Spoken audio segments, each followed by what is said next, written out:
Assalamualaikum warahmatullahi wabarakatuh. Perkenalkan, nama saya Yudi Triskanti Tueno dengan NIM 151420092. Kali ini saya akan membahas mengenai konsep esensial geografi. Istilah geografi sudah dikenal sejak lama, sejak zaman Yunani kuno. Istilah geografi juga telah mendapat berbagai nama di berbagai negara. Di bahasa Belanda menyebut geografi dengan sebutan aardrijkskunde. Kemudian ada di bahasa Inggris mengenalnya dengan nama geografi. Dan bahasa Yunani menamakannya dengan sebutan geografia.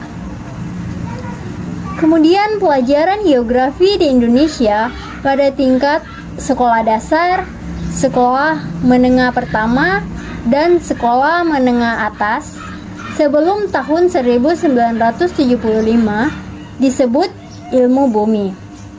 Sejak berlakunya kurikulum 1975, saat itu istilah geografi tetap dipakai di Indonesia sampai saat ini. Geografi secara harfiah berarti deskripsi tentang bumi. Jadi, geografi merupakan ilmu yang menggambarkan keadaan bumi. Baiklah, langsung saja masuk ke materi geografi. Yang pertama ada definisi geografi dari beberapa ahli. Yang pertama menurut Ullmann. Ullmann berpendapat bahwa geografi adalah interaksi antar ruang. Definisi ini dikemukakan oleh Ullmann dalam bukunya yang berjudul Geography Spatial Interaction. Kemudian ada Paul Clavel yang berpendapat bahwa geografi selalu ingin menjelaskan gejala-gejala dari segi hubungan keruangan. Kemudian menurut Seminar Lokaria di Semarang tahun 1988 menyepakati definisi geografi adalah ilmu yang mempelajari persamaan dan perbedaan fenomena geosfer dengan sudut pandang kelingkungan dan kewilayahan dalam konteks keruangan. Masuk ke materi objek material geografi. Dalam perkembangannya, objek ilmu geografi dibagi menjadi dua, yaitu objek material dan objek formal. Objek material merupakan fenomena geosfer. Geo memiliki arti bumi dan sfere memiliki arti lapisan. Yang menjadi materi geografi berupa yang pertama, atmosfer. Atmos memiliki arti udara. Atmosfer merupakan lapisan-lapisan udara yang menyelimuti permukaan bumi kita ini. Yang kedua ada hidrosfer. Hidros memiliki arti yaitu air. Hidrosfer merupakan lapisan-lapisan air yang berada di daratan maupun di lautan. Yang ketiga ada litosfer. Litos memiliki arti bantuan. Litosfer merupakan lapisan kulit bumi terluar dalam lapisan-lapisan vertikal bumi. Yang keempat ada biosfer. Bios memiliki arti makhluk hidup. Biosfer merupakan lapisan yang berhubungan dengan keberadaan hewan dan tumbuhan. Yang kelima ada antroposfer. Antropos di sini memiliki arti yaitu manusia. Antroposfer merupakan lapisan yang membahas fenomena manusia. Kemudian kita masuk ke objek formal geografi. Objek formal geografi adalah cara memandang, dan cara berpikir terhadap objek material tersebut. Dari segi geografi, yaitu segi keruangan, kelingkungan, dan kompleks wilayah. Masuk ke materi aspek geografi. Ada dua aspek utama geografi, yaitu yang pertama aspek fisik dan yang kedua aspek sosial. Aspek fisik merupakan fenomena geosfer yang berhubungan dengan keadaan alamiah, keadaan bentuk muka bumi, perairan, keadaan udara, potensi muka bumi, tumbuhan, dan hewan. Sedangkan aspek sosial merupakan permasalahan yang berhubungan dengan aktivitas manusia sebagai makhluk sosial. Masuk ke materi pendekatan geografi. Dalam pendekatan geografi terdapat 3 pendekatan, yaitu yang pertama, pendekatan keruangan. Pendekatan keruangan merupakan ciri khas ilmu geografi. Yang kedua ada pendekatan kelingkungan, berhubungan erat dengan pola hubungan aktivitas manusia terhadap alam beserta dampak yang ditimbulkannya. Yang ketiga ada pendekatan kompleks. Kewilayahan merupakan pendekatan yang spesifik dan menekankan adanya hubungan antar wilayah. Masuk ke materi konsep esensial geografi. Ada 10 konsep esensial geografi. Yang pertama, konsep lokasi. Lokasi adalah letak yang berhubungan dengan tempat. Dalam geografi, pengertian lokasi mempunyai 2 makna, yakni lokasi absolut dan lokasi relatif. Lokasi absolut adalah lokasi yang sudah pasti, sedangkan lokasi relatif mempunyai sifat yang dinamis. Lokasi absolut yaitu lokasi berdasarkan letak lintang dan bujur, sedangkan lokasi relatif berdasarkan letak geografis atau yang lainnya. Masuk ke konsep yang kedua, yaitu konsep jarak. Jarak antara lokasi tertentu sangat penting dalam geografi, dan juga sangat banyak aspek yang ditentukan oleh jarak. Jarak dapat dibedakan menjadi 2, yaitu jarak absolut dan jarak relatif. Jarak absolut merupakan jarak sebenarnya dalam satuan tertentu, sedangkan jarak relatif dapat digambarkan di dalam peta. Konsep yang ketiga yaitu keterjangkauan.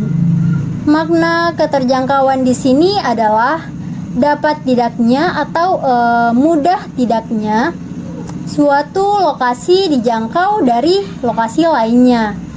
Keterjangkauan tergantung dari jarak yang ditempuh dan yang diukur dengan jarak fisik, biaya, dan waktu, serta berbagai hambatan medan. Majunya teknologi dalam bidang transportasi dan ekonomi menyebabkan keterjangkauan semakin tinggi sehingga jarak menjadi sangat singkat dan dunia menjadi global. Masuk ke konsep yang keempat, yaitu pola. Pola berkaitan dengan susunan bentuk atau persebaran fenomena di permukaan bumi, baik fenomena yang bersifat alami seperti aliran sungai, persebaran vegetasi, jenis tanah, dan curah hujan, maupun fenomena sosial budaya seperti pemukiman, persebaran mata pencaharian, dan jenis perumahan tempat tinggal penduduk. Masuk ke konsep esensial yang kelima, yaitu morfologi. Morfologi menggambarkan perwujudan daratan muka bumi sebagai hasil dari pengangkatan maupun penurunan wilayah secara geologi yang lazimnya disertai erosi dan sedimentasi hingga ada yang berbentuk pulau-pulau, daratan yang luas yang berpegunungan dengan lereng-lereng tererosi, lembah-lembah, dan daratan aluvialnya. Konsep esensial yang keenam yaitu aglomerasi. Aglomerasi merupakan kecenderungan persebaran yang bersifat mengelompok pada suatu wilayah yang relatif sempit, yang paling menguntungkan baik mengingat kesejenisan gejala maupun adanya faktor-faktor umum yang menguntungkan. Yang ketujuh ada nilai kegunaan. Nilai kegunaan fenomena atau sumber-sumber di muka bumi bersifat relatif, tidak sama bagi semua orang atau golongan penduduk tertentu. Pada interaksinya, manusia dengan lingkungannya diberikan suatu nilai penting pada aspek-aspek tertentu saja. Konsep esensial yang kedelapan yaitu interaksi. Interaksi di sini adalah hubungan timbal balik antara dua daerah atau lebih yang dapat menghasilkan fenomena baru, penampilan, dan masalah. Interaksi antar wilayah ditandai dengan adanya aliran barang, orang, uang, atau transportasi. Ada informasi, ide, teknologi atau komunikasi, dan juga lain-lainnya. Kita masuk ke konsep esensial yang ke-9 yaitu diferensiasi. Diferensiasi keruangan. Wilayah di permukaan bumi mempunyai kondisi fisik, sumber daya, dan manusia yang berbeda-beda antara satu dengan lainnya. Berbagai gejala dan permasalahan geografis yang tersebar dalam ruang mempunyai karakteristik yang berbeda-beda tentunya. Lanjut ke konsep esensial yang ke-10 yaitu keterkaitan ruang. Keterkaitan ruangan di sini adalah menunjukkan keterkaitan persebaran antar fenomena. Baiklah, sekian materi dari saya. Dapat disimpulkan bahwa geografi merupakan ilmu yang menggambarkan keadaan bumi. Kemudian ada objek dalam geografi. Yang pertama objek material dan yang kedua objek formal. Objek material terdiri dari atmosfer, hidrosfer, litosfer, biosfer, dan antroposfer. Kemudian ada objek formal geografi, yaitu cara memandang dan cara berpikir terhadap objek material. Ada pula dua aspek dari geografi, yaitu aspek fisik dan aspek sosial. Pendekatan-pendekatan dari geografi ada 3 pendekatan, yaitu yang pertama pendekatan ke ruangan, pendekatan ke lingkungan, serta pendekatan kompleks kewilayahan. Ada pula 10 konsep esensial geografi.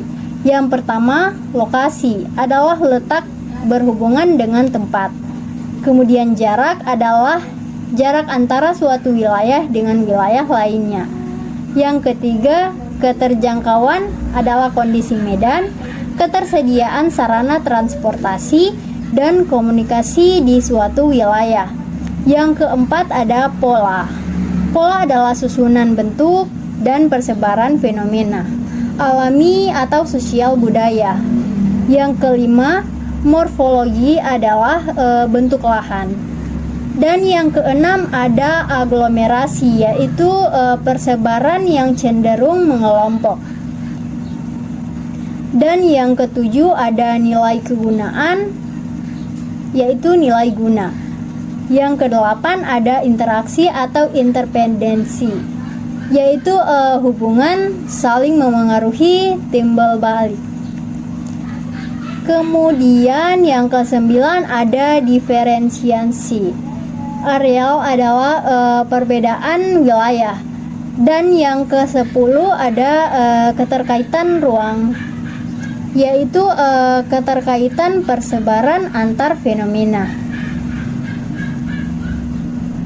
Saya ucapkan terima kasih, apabila ada kurangnya saya mohon maaf. Wassalamualaikum warahmatullahi wabarakatuh.